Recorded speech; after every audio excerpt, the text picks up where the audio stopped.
Friends, welcome to our channel. ഇന്ന് ഞാൻ ഖാദിയിലാണ്. ഖാദിയിൽ നെയ്യാൻ വേണ്ടി വന്നതാണ്.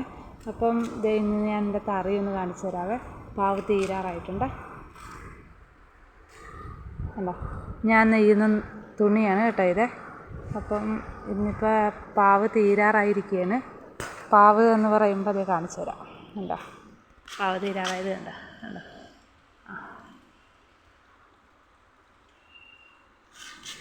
പിന്നെ ഞാൻ പറഞ്ഞില്ലേ, എൻ്റെ ഒരു ആഗ്രഹമാണ്, സ്വപ്നമാണ് ഈ നെയ്ത്ത് പഠിക്കുക എന്നുള്ളത്. അതിനൊരു കാരണമുണ്ട് കേട്ടോ. അത് വേറെ ഒന്നുമല്ല, ഞാൻ വളർന്നത്, അല്ലെങ്കിൽ എൻ്റെ സ്വന്തം നാടിപ്പോൾ പുന്നപ്രയാണെങ്കിൽ പോലും ഞാൻ ചെറുപ്പം മുതൽ നിന്ന് വളർന്നത് തുമ്പോളിയാണ്. പൂങ്കാവ് പള്ളി, തുമ്പോളിപ്പള്ളി എന്നൊക്കെ പറഞ്ഞ് കേട്ടിട്ടുണ്ടോ? അപ്പം തുമ്പോളിയിലാണേ. അപ്പോൾ അവിടെ പ്രധാനമായിട്ടും ഉള്ളതെന്ന് പറഞ്ഞു കഴിഞ്ഞാൽ ഈ ചകിരിത്തടുക്കിൻ്റെ പണിയാണ്. അപ്പം അവിടെ ഇതേ മെത്തേഡിലുള്ള തറികളൊക്കെയാണ്. തറയെന്നാണ് അവിടെ പറയുന്നത്. ഇതിന് തറിയെന്ന് പറയുമെങ്കിൽ അത് തറയാണ്. അപ്പോൾ അതിൽ ഞങ്ങൾ ഈ ചെറുപ്പം മുതൽ ഞാനത് കണ്ട് വളർന്ന ഒരാളാണ്. അപ്പോൾ അന്ന് കുഞ്ഞായിരുന്ന സമയത്തൊക്കെ ചെന്നതുമേലൊന്ന് തൊടാനും, അതുപോലെ തന്നെ ആ ഓടത്തേലൊന്ന് തൊടാനും, അതുപോലെ തന്നെ അതിൻ്റെ ചവിട്ടയിലൊന്ന് ചവിട്ടാനൊക്കെ ഒരുപാട് ആഗ്രഹിച്ചിട്ടുണ്ട്. പക്ഷേ അന്നൊക്കെ കുഞ്ഞുങ്ങളായത് കാരണം അത് തന്നെയല്ല, ഒരുപാട് പേര്, ഒരു 10 പേരോളം നിന്ന് വലിയൊരു ചെറിയൊരു കമ്പനി എന്ന് പറയാൻ വേണമെങ്കിൽ അതുപോലെയാണ് തറയെല്ലാം സെറ്റ് ചെയ്ത് അവരാ നെയ്യുന്നത്. അപ്പോൾ എല്ലാ അണ്ണന്മാരാണ്. അപ്പോൾ അതിൻ്റെ ഇടയ്ക്കൊക്കെ നമുക്ക് ഇന്ന് തൊടാനോ പിടിക്കാനോ ഒന്നും പറ്റിയിട്ടില്ല. പിന്നെ ആരും ഇല്ലാത്ത സമയത്ത് പാത്ത് പോയി അതിൻ്റെ ചവിട്ടിയിലൊക്കെ ചവിട്ടാറുണ്ട്. അപ്പോൾ അങ്ങനെ ഒരു ആഗ്രഹം ഉള്ളിൽ കിടക്കുന്നതുകൊണ്ടാണ് ഇപ്പോൾ ഈ നെയ്ത്ത് പഠിക്കാനൊരു അവസരം വന്നപ്പോൾ ഞാൻ അതിൽ നെയ്ത്ത് പഠിക്കണം എന്നുള്ളത് തീരുമാനിച്ചത്. അപ്പം അത്യാവശ്യം നെയ്യും, കുഴപ്പമില്ല. പിന്നെ നെയ്ത്ത് പഠിപ്പിച്ചെന്ന് വെച്ച് കഴിഞ്ഞാൽ സാറ്, ഞങ്ങളുടെ പവിത്ര സാറാണ്. സാറ് നല്ലോണം പഠിപ്പിച്ചു തരും. ടീച്ചറും അതുപോലെ തന്നെ നല്ലോണം. പിന്നെ ഈ നെയ്ത്തിൻ്റെ തന്നെയല്ല, ഇപ്പോൾ ഈ കിടക്കുന്ന ഖാദി ഇതുപോലെ മുമ്പ് ഇത്രയും തറിയൊന്നും ഇല്ലായിരുന്നു കേട്ടോ. ഇത് ഞങ്ങളിപ്പോൾ ആദ്യം നെയ്ത്ത് പഠിച്ച തറിയാണിത്. മൂടിയിട്ട് കിടക്കണേ, വേണ്ട. ആദ്യം പഠിച്ചത് ഇതാണ്. അതിന് ശേഷം ഞാൻ നെയ്ത തറി ഇതാണ്. ഇത് കണ്ടോ, ഞാൻ കാണിച്ചു തരാവേ.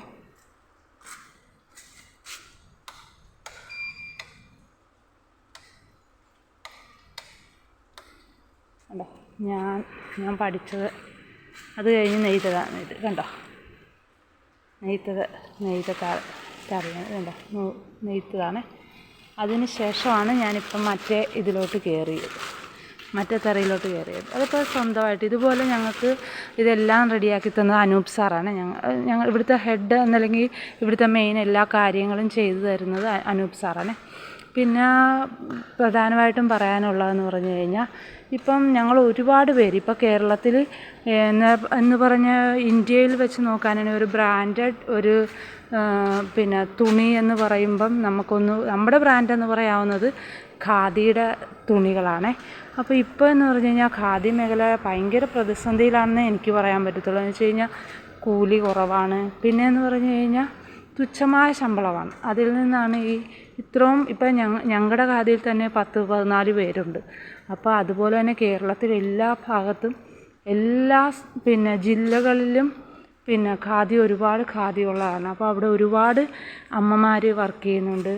ഇപ്പം അവരെല്ലാവരും ഇപ്പോൾ തുച്ഛമായ വരുമാനത്തിൽ ജീവിക്കുന്ന, അല്ലെങ്കിൽ തുച്ഛമായ വരുമാനം കൊണ്ട് കഴിയുന്നവരാണ്. അപ്പം ഇപ്പോൾ എന്ന് പറയുമ്പോൾ എല്ലാവരും ഓണത്തിനല്ലെന്നുണ്ടെങ്കിൽ ഇപ്പോൾ ഒരു സെലിബ്രേഷൻ വരുമ്പം തുണി എടുക്കുന്നവരാണ്.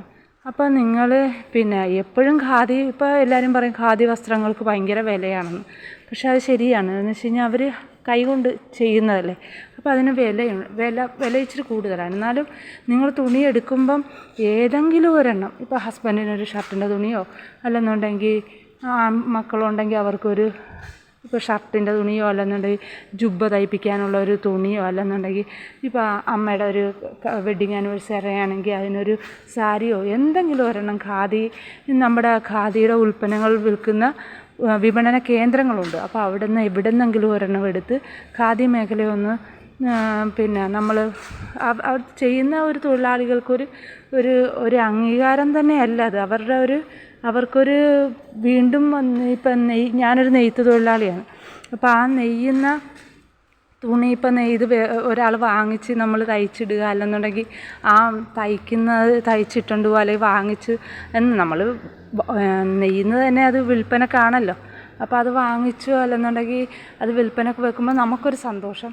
അത് ഉപയോഗിക്കുന്നവർക്ക് ഏറ്റവും നല്ല ക്വാളിറ്റിയിൽ ഞങ്ങൾ നെയ്ത് തരാനായിട്ട് ആഗ്രഹിച്ചാണ് ഞങ്ങളത് നെയ്യുന്നത്. ഇതുപോലെ ഓരോ പ്രാവശ്യവും നെയ്യുന്ന കയറുമ്പോൾ തന്നെ അത് മിസ്റ്റേക്കൊന്നും വരുത്താതെ അത് നെയ്തെടുക്കാൻ പറ്റണേ ഈശ്വര എന്ന് വിളിച്ചുകൊണ്ടാണ് ഞങ്ങൾ കയറി നെയ്യുന്നത്. അപ്പോൾ ആ നെയ്ത്ത് തൊഴിലാളികൾ ഒരുപാട് പേരുണ്ട്. ഇപ്പം ഞാൻ തുടക്കക്കാരിയാണ്, വർഷങ്ങളായിട്ട് നെയ്യുന്ന അമ്മമാരുണ്ട്. അപ്പോൾ അവർക്കൊരു ഒരു വരുമാനം കിട്ടുന്നൊരു മേഖല ആണിത്. അപ്പോൾ അതിന് നമ്മുടെ കേരളത്തിലല്ല, ഇന്ത്യയിൽ എവിടെയാണെങ്കിലും ഉള്ളവർക്ക് ആ ഖാദി വിപണന കേന്ദ്രത്തിൽ ചെന്ന് ഒരു തുണി, അല്ലെങ്കിൽ ഒരു സാരി, അല്ലെങ്കിൽ ഒരു ചുരിദാർ പീസ്, ഇപ്പോൾ പണ്ടത്തെ പോലെയല്ല, ഷർട്ടുകളുണ്ട്. അവിടെ തന്നെ നമ്മൾ നെയ്യുന്ന തുണികൾ അവിടെ സ്റ്റിച്ച് ചെയ്ത് ഷർട്ടുകളാക്കിയിട്ട് വിൽപ്പനയ്ക്ക് വെച്ചിട്ടുണ്ട്. ഒരുപാട് ഇപ്പോൾ മാറ്റങ്ങൾ വന്നിട്ടുണ്ട്. അപ്പോൾ നിങ്ങൾ ഖാദിയുടെ വിപണന കേന്ദ്രം സന്ദർശിക്കണം. എന്നിട്ട് അവിടെ നിന്ന് ഏതെങ്കിലും ഒരു പ്രോഡക്റ്റ് വാങ്ങിക്കണം. അത് ഖാദി മേഖലയിൽ വർക്ക് ചെയ്യുന്ന എല്ലാ അമ്മമാർക്കും ഒരു ഉപകാരമായിരിക്കും. അതെൻ്റെ ഒരു അപേക്ഷയാണ്. പിന്നെ വേറെ പറയാനുള്ളതെന്ന് പറഞ്ഞു കഴിഞ്ഞാൽ ഓണമൊക്കെയാണ്. എല്ലാവർക്കും ഓണാശംസകൾ. പിന്നെ എല്ലാ മേഖലകളിലും പ്രതിസന്ധി, ഇപ്പോൾ പ്രളയമൊക്കെയാണ്, മഴ, അതറിയാം. പക്ഷേ എന്നാലും ഞങ്ങൾക്കും ഒരു പ്രളയകാലമാണിത്, ഞങ്ങളും കടന്നു പോകുന്നത്. വെച്ച് കഴിഞ്ഞാൽ ഞങ്ങൾക്ക് കൂലിയില്ല. ഇപ്പോൾ തൊഴിലുറപ്പുകാർക്ക് വരെ കൂലി കൂട്ടിക്കിട്ടി. ഇപ്പോൾ ഖാദി മേഖലയ്ക്ക് ഇതുവരെ ഒരു കൂലി കൂട്ടിയെന്ന് പറയാൻ പറ്റിയല്ല. ഞങ്ങൾ പഴയ ഇതിൽ തന്നെ, എന്നാൽ വ്യത്യാസങ്ങളുണ്ട്, ഇല്ലെന്ന് ഞാൻ പറയുന്നില്ല. പക്ഷേ നിങ്ങൾ ഇപ്പോൾ ഈ നമ്മുടെ പ്രേക്ഷകർ സഹകരിച്ച് പോവുകയാണെന്നുണ്ടെങ്കിൽ, അല്ലെന്നുണ്ടെങ്കിൽ ഒരു പ്രോഡക്റ്റ് അല്ലെങ്കിൽ ഒരു തുണി എടുക്കുകയാണെന്നുണ്ടെങ്കിൽ ഉറപ്പായിട്ട് ആ മേഖലയ്ക്ക് ഒരുപാട് വ്യത്യാസം ഉണ്ടാകും. എല്ലാ മേഖലകളിലും ഒരു മാറ്റം കൊണ്ടുവരണമെന്ന് ആഗ്രഹിക്കുന്ന മനുഷ്യരില്ലേ. ഇപ്പം ഖാദി മേഖലക്ക് നിങ്ങളുടെ ഒരു വസ്ത്രമെടുപ്പ് കാരണം ഇപ്പം അതിന് ഒരു വരുമാന മാർഗം കിട്ടുകയാണെന്നുണ്ടെങ്കിൽ അത് വളരെ ഒരു കൈത്താങ്ങായിരിക്കും കേട്ടോ. അത് പറയുന്നത് എൻ്റെ ഒരു അപേക്ഷയാണെന്ന് നിങ്ങൾ കരുതുക. പിന്നെ പറയാനുള്ളതെന്ന് പറഞ്ഞു കഴിഞ്ഞാൽ, ഞാൻ പാവോടുന്ന വീഡിയോ എടുക്കാം എന്ന് പറഞ്ഞാൽ അടുത്ത പാവ് എനിക്കാണെന്നാണ് സാറ് പറയുന്നത്. അപ്പോൾ ആ വീഡിയോ ഉറപ്പായിട്ടും ഇടുന്നതായിരിക്കും കേട്ടോ. അപ്പോൾ എല്ലാവർക്കും ഓണാശംസകളെ. ഓണത്തിന് ഓണക്കോടി ഏതെങ്കിലും ഒരെണ്ണം ഖാദി വിപണന കേന്ദ്രത്തിൽ പോയി എടുക്കുക. ഇത് നമ്മുടെ ആലപ്പുഴ ജില്ലയിൽ ഇപ്പോൾ ഇത് പുന്നപ്ര ഖാദിയാണ്. അപ്പം ആലപ്പുഴ നമ്മുടെ വെള്ളക്കിണറിൻ്റെ അവിടെ നമുക്ക് വിപണന കേന്ദ്രമുണ്ട്. ഇപ്പോൾ ഓണമൊക്കെ ആയത് കാരണം ഭയങ്കര വിലക്കുറവിലാണ് അവർ തുണി വിൽപ്പന ചെയ്യുന്നത്. അപ്പോൾ അവിടെ ഒന്ന് സന്ദർശിക്കുക. പിന്നെ ഒരപേക്ഷ ഉള്ളതെന്ന് പറഞ്ഞാൽ, ഇന്നത്തെ തലമുറക്കും പഴയ തലമുറക്കും ഖാദിയിൽ എന്ത് പ്രവർത്തനമാണ് അല്ലെങ്കിൽ എന്ത് തൊഴിലാണ് ചെയ്യുന്നതെന്നൊന്നും വലിയ പിടുത്തമില്ല.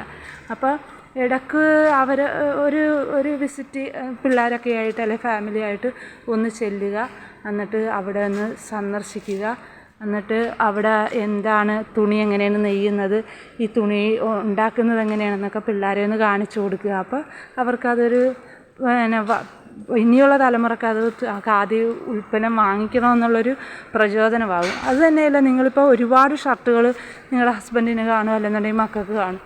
പക്ഷേ അതിൽ നിന്ന് ഖാദിയുടെ ഒരു ഷർട്ട് അല്ലെന്നുണ്ടെങ്കിൽ ഒരു ചുരിദാർ അല്ലെങ്കിൽ ഒരു സാരി ഉപയോഗിക്കുമ്പോൾ അതിൻ്റെ വ്യത്യാസം നിങ്ങൾക്കറിയാൻ പറ്റും. അതിൻ്റെ എന്താണ്, അതിൽ നിന്ന് നിങ്ങൾക്ക് ചിലപ്പം നമുക്കിപ്പോൾ ഇച്ചിരി വില കൂടുതലായിരിക്കാം. പക്ഷേ ഇപ്പോൾ ഒരു 10 ചുരിദാർ ഉണ്ടെങ്കിൽ അതിൽ ഖാദിയിലൊരു ചുരിദാറെന്ന് വെച്ചാൽ പലപ്പോഴും, അല്ലെങ്കിൽ സാരി പലപ്പോഴും വ്യത്യസ്തമായിരിക്കും. അത് നിങ്ങൾ ഉപയോഗിച്ചാൽ മാത്രമേ നിങ്ങൾക്ക് അറിയാൻ പറ്റത്തുള്ളൂ. അപ്പോൾ നിങ്ങൾ ഈ വർഷം എല്ലാ ഓണത്തിന് ഈ കാണുന്ന പ്രേക്ഷകർ കഴിയുന്നത് ഒരു ഖാദി ഉൽപ്പന്നം എടുക്കാൻ ശ്രമിക്കുക. അതൊരു അപേക്ഷയാണ്. പിന്നെ വേറൊന്നുമില്ല പറയാൻ. പ്രധാനമായിട്ട് ഇത് പറയാനാണ് വന്നത്. പിന്നെ ശരിയെങ്കിൽ